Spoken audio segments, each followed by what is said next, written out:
नमस्कार साथियों, स्वागत है आप सभी का अंकित इंस्पायर्स इंडिया पर। मैं हूं अंकित अवस्थी। आप हैं मेरे साथ में एक ऐसे विषय पर चर्चा करने के लिए जिससे एक शहीद के पीछे रह गए परिजनों पर क्या असर होता है, उसका दृष्टांत आज के इस सेशन में देखने को मिलेगा।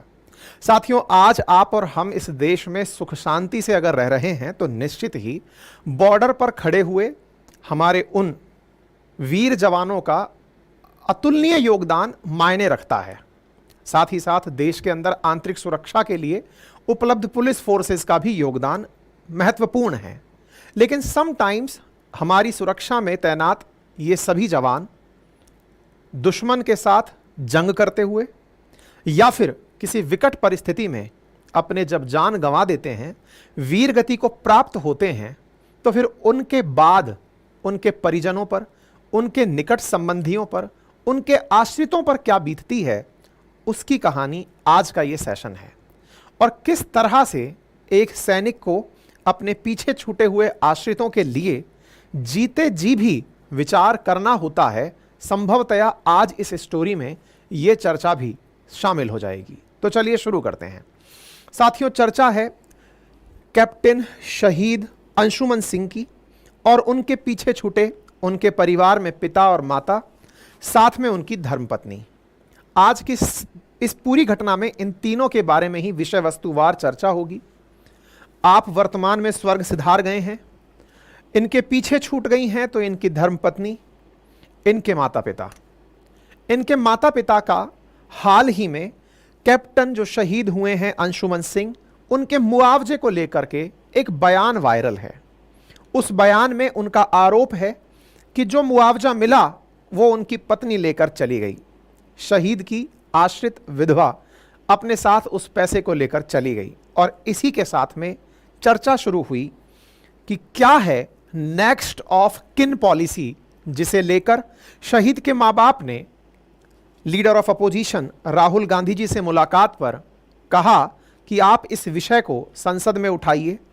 जो सक्षम लोग हैं, चाहे रक्षा मंत्री हैं, उनसे आप इस विषय पर चर्चा कीजिए कि जो हमारे साथ घटित हुआ वो किसी और के साथ घटित ना हो। इसी वजह से आज के सेशन में हम ये सारी कहानी समझने वाले हैं। नेक्स्ट ऑफ किन पॉलिसी क्या है, क्या हुआ इस पर्टिकुलर मामले में, किस तरह से लगातार सोशल मीडिया पर ट्रेंड कर रहा है कैप्टन अंशुमन सिंह के पीछे छूट गए परिवार का विवाद।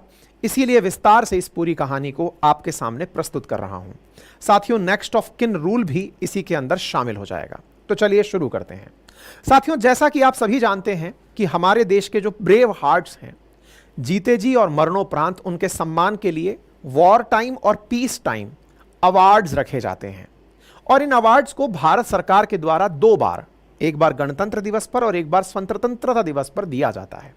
इनमें से एक वॉर टाइम अवार्ड है और दूसरा पीस टाइम अवार्ड है, जो कि सैनिकों के द्वारा या फिर वीर गति को प्राप्त हो चुके जो सैनिक हैं उनके द्वारा अपने अदम्य साहस और समर्पण की याद दिलाने के लिए दिया जाता है। पहली श्रेणी में जो पुरस्कार हैं उसके अंदर परमवीर, महावीर और वीर चक्र को रखा जाता है, जो कि वॉर टाइम अवार्ड्स हैं। और दूसरे वाले जो अवार्ड्स हैं वो पीस टाइम अवार्ड्स हैं, यानी कि जब युद्ध नहीं चल रहा था, अप्रत्यक्ष रूप से सेना और सेना के सहयोगी जो गठबंधन है उनके द्वारा किया गया कोई कार्य याद करते हुए अशोक चक्र, कीर्ति चक्र और शौर्य चक्र ये डिसेंडिंग ऑर्डर में दिए जाते हैं। यानी कि बहुत बड़ी वीरता है तो अशोक चक्र, उससे कम कीर्ति चक्र, उससे कम शौर्य चक्र। क्राइटेरिया रखा हुआ है कि कितने अदम्य साहस का आपने परिचय दिया। ये दो प्रकार के अवार्ड्स भारत सरकार के द्वारा गणतंत्र दिवस और स्वतंत्रता दिवस के दिन दिए जाते हैं, अनाउंसमेंट किया जाता है। अगर हम इसके इतिहास की बात करें तो 26 जनवरी 1950 को जब देश का संविधान लागू हुआ तो इसी तारीख को भारत सरकार द्वारा प्रथम 3 वीरता पुरस्कार परमवीर, महावीर और कीर्ति चक्र की घोषणा की गई थी।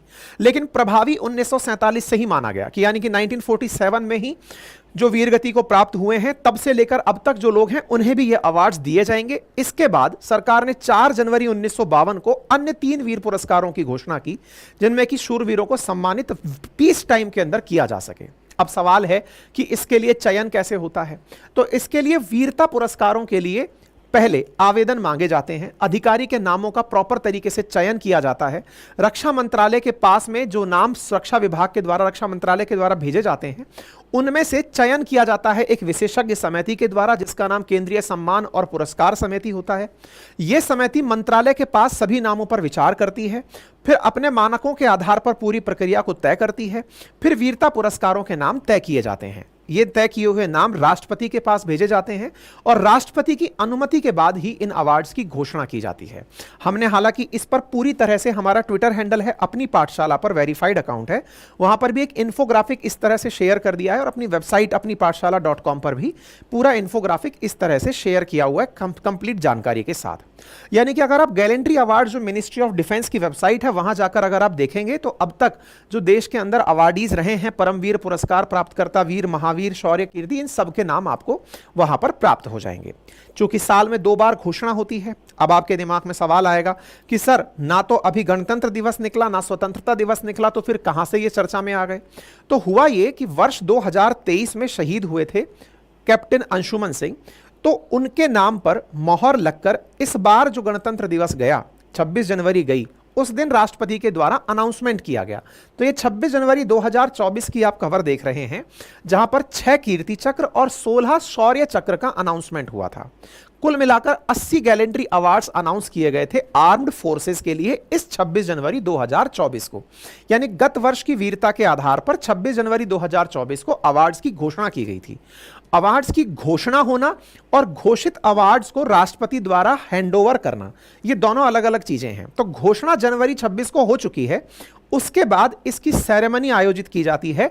जो आश्रित हैं या परिवार के पीछे जो छूट गए हैं उनको सम्मानित करने के लिए, या सैनिक घायल हैं या फिर आज भी हैं और उनको इस तरह का सम्मान उपलब्ध कराने के लिए राष्ट्रपति द्वारा एक सेरेमनी आयोजित की जाती है, दैट इज डिफेंस इन्वेस्टिट्यूर सेरेमनी, जिसका आयोजन, प्रथम फेज का आयोजन हाल ही के अंदर किया गया। इस दौरान 36 गैलेंट्री अवार्ड्स, जिनमें से 10 कीर्ति चक्र, जिनमें से 7 मरणोपरांत थे, और 26 शौर्य चक्र, जिनमें से 7 मरणोपरांत थे, वो राष्ट्रपति द्वारा दिए गए। तो आप ये खबर देख रहे हैं जुलाई 6 की है, जहां राष्ट्रपति द्रौपदी मुर्मू जी के द्वारा कीर्ति चक्र और शौर्य चक्र मतलब देने की खबर आती है। ये जो 6 जुलाई की न्यूज है, इसी न्यूज में अगर आप नीचे चलकर पढ़ेंगे तो आप पाएंगे कि यहां पर कैप्टन अंशुमन सिंह, जो कि आर्मी मेडिकल कॉर्प्स से थे, उन्हें भी अवार्ड दिया गया है। यानी कि ये उस दिन की सुर्खी है जिस दिन ये अवार्ड दिए गए। उस दिन के अखबारों में कुछ इस तरह की तस्वीरें छपी थी, जिसमें प्रेसिडेंट मुर्मू के द्वारा गैलेंट्री अवार्ड्स जब दिए गए थे तो उनकी तस्वीरें सामने थी। इन्हीं में से एक तस्वीर, ये जो आपको दिख रही है, ये सोशल मीडिया पर बहुत ज्यादा वायरल हुई। इतनी वायरल हुई कि राष्ट्रपति जी के नाम से जो यूट्यूब चैनल बना हुआ है, उसके मेन थंबनेल पर यह तस्वीर लगी है। यानी कि गैलेंट्री अवार्ड जो राष्ट्रपति जी के द्वारा दिए गए, जिनमें से कीर्ति चक्र दिया गया अंशुमन सिंह को, उनके लिए सारी जानकारी का, मतलब इतने सारे जो अवार्ड्स और डिस्ट्रीब्यूट हुए, लेकिन उसमें जो मेन चेहरा बनकर आई तस्वीर, वो ये तस्वीर थी। इस तस्वीर में जिनका जिक्र था वो था कैप्टन अंशुमन सिंह का, जो कि जुलाई 2023 में शहीद हुए थे। आपकी पोस्टिंग सियाचिन ग्लेशियर में थी। आप 26 पंजाब बटालियन के 403 फील्ड में अस्पताल में रेजिमेंट मेडिकल ऑफिसर के रूप में तैनात थे। यानी कि पेशे से आप डॉक्टर थे, सेना के अंदर एएफएमसी के थ्रू मेडिकल सर्विसेज में जाते हैं। तो आप सियाचिन ग्लेशियर में 19 जुलाई 2023 को बुधवार की सुबह करीब 3:30 बजे भारतीय सेना के गोला बारूद बंकर में शॉर्ट सर्किट की वजह से जो आग लगी थी, उसमें आप शहीद हुए। आप यहां पर देखते हैं कि यहां पर कई टेंटों में आग लग गई है, जिसकी वजह से उनके कई साथी बंकर में फंसे रह गए। अपने साथियों को बचाने के लिए अंशुमन भी बंकर में कूद पड़ते हैं। अपनी जान की परवाह किए बिना अंशुमन ने 3 जवानों को वहां से सुरक्षित बाहर निकाला। हालांकि इस हादसे में जब वो बुरी तरह झुलस गए तो उन्हें एयरलिफ्ट करके चंडीगढ़ लाया गया, लेकिन उन्हें बचाया नहीं जा सका। इसी क्रम में इनके परिवार में इनकी धर्मपत्नी और इनकी माताजी, दोनों को आप यहां पर राष्ट्रपति के सामने देख रहे हैं। जरा इस वाले वीडियो को एक बार देखिए। आप इनकी धर्मपत्नी हैं और आप इनकी माताजी हैं। आपने 19 जुलाई 2023 को वहां स्थित चंदन ड्रॉपिंग जोन में हुई भीषण अग्नि दुर्घटना के दौरान इनके बारे में राष्ट्रपति जी के द्वारा जो कार्यक्रम आयोजित किया गया, उसमें ये सारी जानकारी। इसी दौरान मेडिकल इन्वेस्टिगेशन शेल्टर को आग की चपेट में आता देख संभवतः आप पीछे की आवाज बेहतर तरीके से ना सुन पा रहे हो, तो मैं आपको जो बातें बता चुका हूं वो पूरी तरह से अनाउंसमेंट हुआ। लेकिन अब अगर आप इनका फेशियल एक्सप्रेशन देखें, जो मीडिया ने बहुत ज्यादा तरीके से कैप्चर किया कि किस तरह पथराई हुई आंखें बिना रोए अपनी बातों को बयान कर रही हैं। इनके चेहरे का जो भाव था वो बहुत से लोगों को झकझोर कर रख दिया। इस चेहरे के भाव ने, जिसमें शहीद की विधवा जो पीछे छूट गई हैं, अपने पति के बारे में जब अनाउंसमेंट सुन रही हैं तो आंखों से आंसू तो नहीं आ रहे हैं, लेकिन गले से गटकती हुई जो सांसें हैं वो दिखाई दे रही हैं। इस तरह का भाव लोगों के मन में आया कि क्या बीतता होगा उन लोगों पर जो शहीदों के पीछे रह जाते हैं। अक्सर हम वीरता में परिवारजनों की उस शहादत को भूल जाते हैं जो बेटे के साथ साथ उन्होंने भी दी होती है। कोई अपना पति खोता है तो कोई अपना बेटा खोता है, कोई अपना भाई खोता है तो कोई अपना पिता खोता है। ऐसी स्थिति में उन परिवारजनों पर क्या बीतता है, इस पर विचार करने के लिए इस तस्वीर ने पूरे सोशल मीडिया पर वायरलिटी का कंटेंट पा लिया। हालात ये हुए कि इस तस्वीर के बाद से जहां तहां यह तस्वीर चेहरा बनकर उभरी, सोशल मीडिया पर यह तस्वीर बहुत ज्यादा वायरल हुई। वायरलिटी की इस तस्वीर में आपका इंटरव्यू भी वायरल हुआ, जिसमें आप अपने पति को याद करते हुए उनकी जो स्मृतियां हैं वो शेयर करते हुए दिखाई दे रही थी। इनकी इन्हीं बातों को रक्षा मंत्रालय के द्वारा बहुत सारे सोशल हैंडल्स के द्वारा भी शेयर किया गया।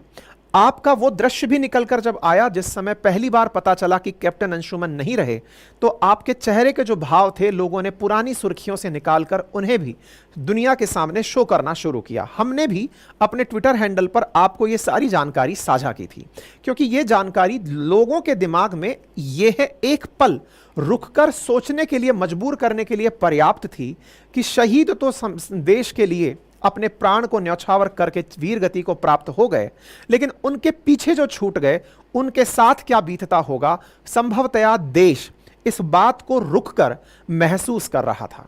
सोशल मीडिया पर उपलब्ध इन तस्वीरों ने बहुत से लोगों को एक पत्नी की पीड़ा, एक मां की पीड़ा, परिवार के आश्रितों की पीड़ा को देखकर, रोककर सोचने के लिए मजबूर किया। इसी कारण से सोशल मीडिया पर इनकी ये तस्वीरें खूब ज्यादा शेयर की गई। मतलब इस हद तक शेयर हुई कि जहां तहां लोग अपनी तरफ से सिंपैथी और अपनी तरफ की बातें लिखते चले जा रहे थे। लेकिन अचानक इस पूरी बात में एक ट्विस्ट आता है। ट्विस्ट क्या आता है?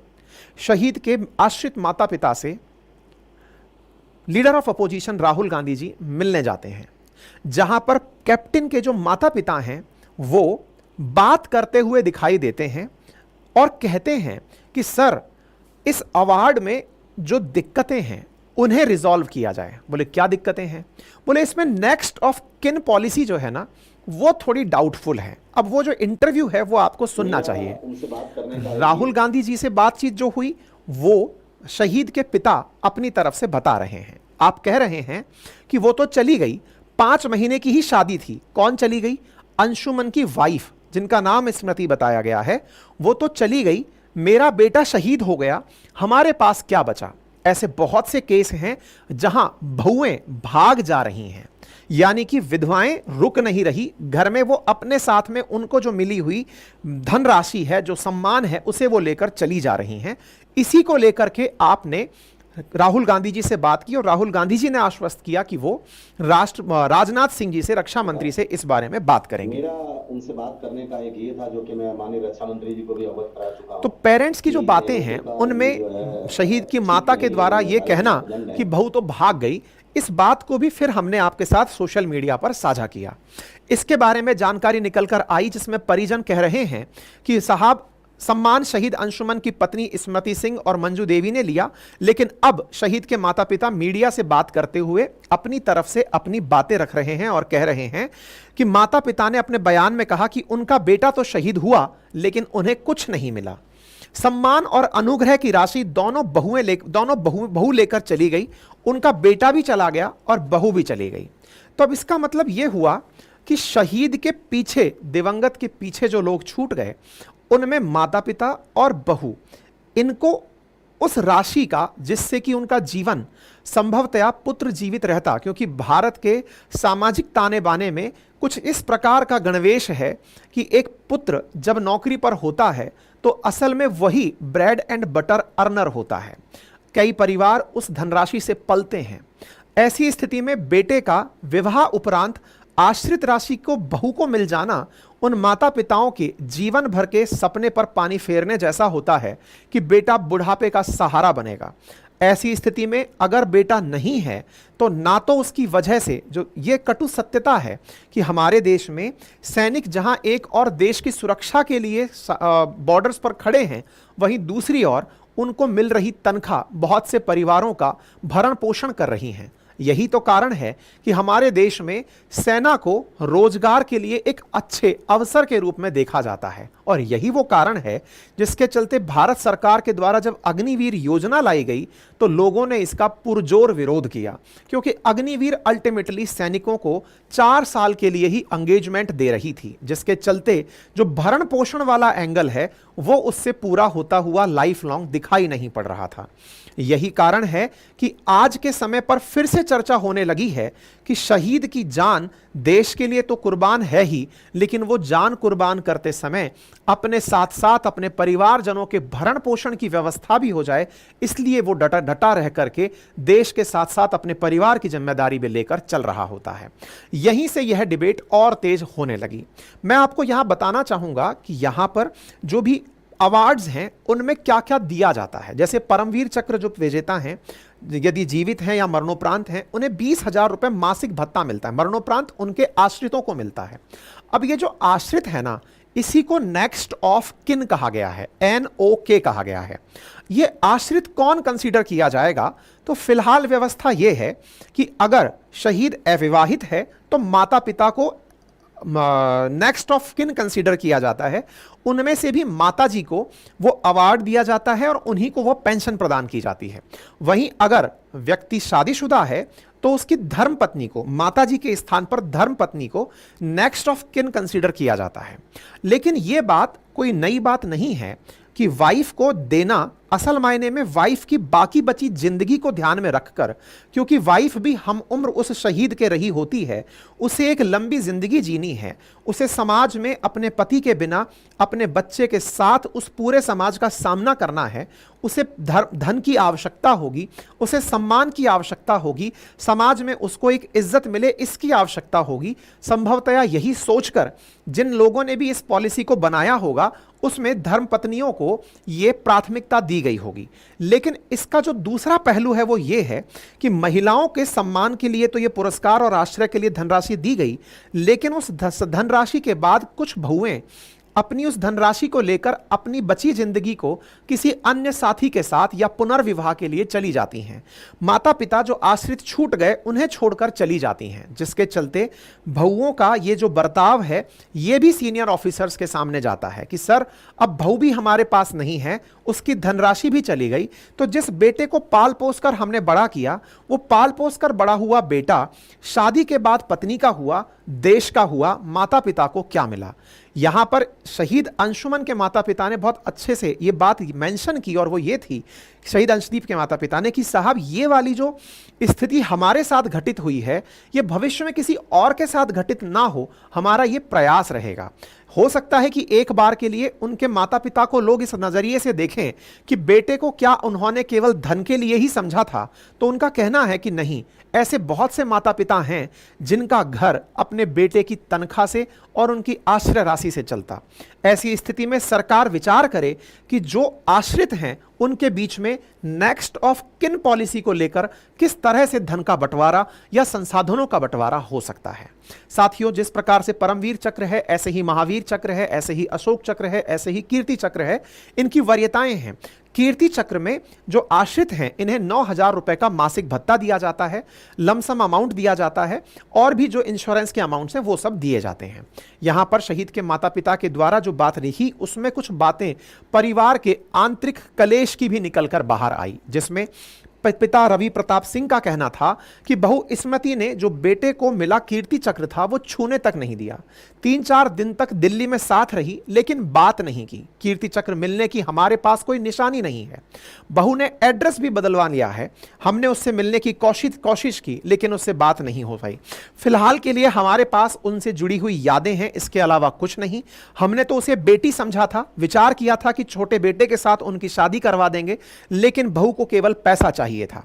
5 जुलाई को अंशुमान सिंह को कीर्ति चक्र जो मिला, उसके 3 दिन बाद राहुल गांधी जी से जब मुलाकात हुई तब यह विवाद सामने निकल कर आया। कीर्ति चक्र अभी किसके पास है? तो वर्तमान स्टेटस उस विधवा के पास है, धर्मपत्नी के पास है, जो कि अपने साथ उसे लेकर साथ चली गई बताई जाती हैं। यहां पर उन्होंने जब बात करते हुए बताया कि आपकी स्मृति से कब बातचीत हुई, तो उन्होंने कहा कि साहब वह घर छोड़कर जा चुकी है, अपना एड्रेस बदलवा कर जा चुकी है। हमारे पास उनकी जो जुड़ी हुई चीजें हैं उनमें से कुछ नहीं है। प्रेसिडेंट हाउस से यह जानकारी मिली रिकॉर्ड ऑफिसर से बात करके कि पत्नी ने अपना एड्रेस भी बदलवा लिया है, और बहू से बात करने की जब कोशिश की तो बहू ने बात करने में दिलचस्पी नहीं दिखाई। और यहां पर उन्होंने साथ बात में मेंशन की कि बहू कहां रहती हैं और क्या करती है, तो इसके बारे में जानकारी मिली कि वो किसी कंपनी में, प्राइवेट कंपनी में जॉब करती हैं और फिलहाल अपने माता पिता के साथ पंजाब में रहती हैं। मेडल, इनके बारे में पूछा गया कि आप मेडल क्यों चाहते हैं, तो उन्होंने कहा कि हमारे बेटे की लखनऊ में प्रतिमा लगने वाली है और उस प्रतिमा में बेटे के कीर्ति चक्र को प्रतिमा के साथ लगाने की मंशा थी ताकि उस मेडल से सम्मानित किया जा सके, लेकिन फिलहाल उनकी तरफ से कोई जवाब नहीं मिला है। सवाल था कि सरकार से आपको कितनी मदद मिली, तो इन्होंने कहा कि राज्य सरकार की तरफ से 50 लाख रुपए की सहायता, यानी उत्तर प्रदेश सरकार की तरफ से 50 लाख रुपए की सहायता मिली। बहू को 50 लाख में से 35 लाख मिला। आर्मी ग्रुप इंश्योरेंस का पैसा मिला, उसे भी बहू ने ही लिया। 50 लाख के अलावा कोई पैसा मुझे भारत सरकार या राज्य सरकार से नहीं मिला। इसका मतलब इस 50 लाख में से 35 तो बहू को मिला, 15 लाख संभवतया परिवारजनों को भी मिला है। यहां कीर्ति चक्र को लेकर विवाद हो रहा है, लेकिन माता पिता कह रहे हैं कि हमें कुछ नहीं मिला है। इस बारे में भी हम थोड़ा और आगे चलकर बात करेंगे। यहां उसके बारे में जब स्मृति से बात की गई तो उसने जो कहा वो ये था कि जिनकी जैसी सोच है वो वैसा ही करेंगे।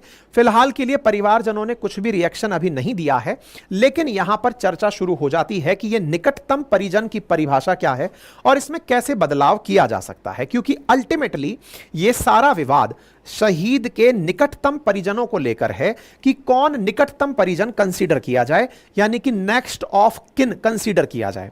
क्योंकि जब कोई व्यक्ति मतलब सेना में जाता है तो सेना में जाकर उसे अपनी तरफ से यह जानकारी देनी होती है। अगर वो अविवाहित हैं तो बताना होता है कि अगर उनकी शहादत होती है तो उनके पीछे इंश्योरेंस का पैसा या फिर जो उनके लाभ हैं वो किन को दिए जाएं। इसी के साथ साथ अगर वो विवाहित हैं तो वो किन्हें दिया जाए, यह शहीद से पहले एंट्री में लिया जाता है। ठीक है, तो यहां पर परिवार के सदस्य और कानूनी अभिभावक जो हैं उन्हें लेकर के काफी ज्यादा चर्चा फिलहाल के रूप में निकलकर आ रही हैं। इसी बीच में एक जानकारी यह निकलकर आती है कि जो अनुग्रह राशि है वो मां बाप को दी जाती है या नहीं दी जाती है। अगर बेटा शादीशुदा नहीं है तो वो मां बाप को दी जाती है। अब सवाल यह है कि अगर बेटा विवाहित है तो इसको लेकर के क्या प्रावधान है। तो देखिए, कहीं ना कहीं किसी ना किसी राज्य का वो बेटा होगा। ऐसी स्थिति में राज्य सरकारों ने अपने नियमों में बदलाव किए हुए हैं। क्या बदलाव है कि अगर शहीद परिजन, विशेषकर मां बाप ने यह आरोप लगाए हैं कि शहादत का पैसा उन्हें नहीं मिलता, तो कुछ राज्य सरकारों ने अपने स्तर पर कुछ नियम बनाए हैं। जैसे उत्तर प्रदेश में जहां की यह घटना है, वहां पर 50 लाख रुपए जो राज्य सरकार के द्वारा राशि दी जा रही है, उनमें से 35 लाख शहीद की विधवा को दिए जाते हैं, 15 लाख रुपए शहीद के मां बाप को दिए जाते हैं। यानी कि अंशुमन की जो धर्मपत्नी है वो 35 लाख रुपए 50 में से पाई हैं, बाकी बचा अमाउंट उनके पेरेंट्स को मिला है। वहीं मध्य प्रदेश के अंदर 50% पत्नी को और 50% मां बाप को मिलता है।